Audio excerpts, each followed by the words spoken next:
Assalamualaikum Sederalun, hari ini pada Minggu 20 Februari 2022 saya berada di lapangan Universitas Shah Kuala. Untuk diketahui Sederalun, lapangan ini sering dijadikan sebagai tempat olahraga baik oleh mahasiswa, oleh masyarakat dan warga sekitar.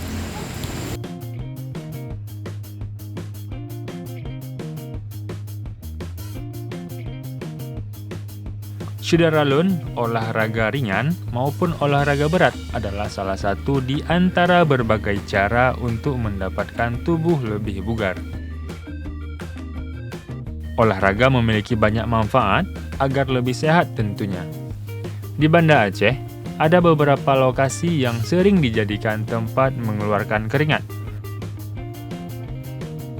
Seperti di Taman Universitas Shah Kuala atau USK. Lokasinya tidak jauh dari gerbang masuk kampus. Apabila Sederalun bergerak dari arah Jembatan Lamnyong menuju Darussalam, letaknya sebelah kanan tidak jauh dari gelanggang mahasiswa USK. Pagi ini, Minggu 20 Februari 2022, Serambi On TV berkunjung sekaligus berolahraga tipis-tipis di taman ini. Benar saja, pada pukul 07.00 WIB, taman sudah ada aktivitas olahraga dari warga sekitar.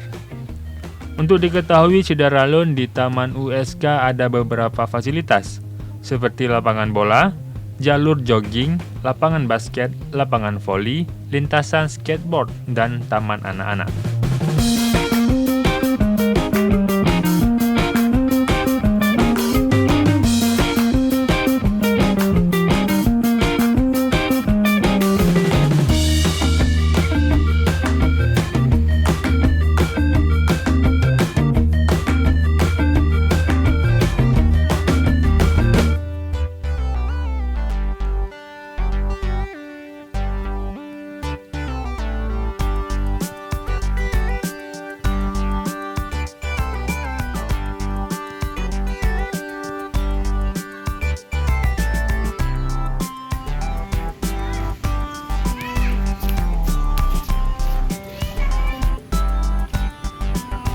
Awas.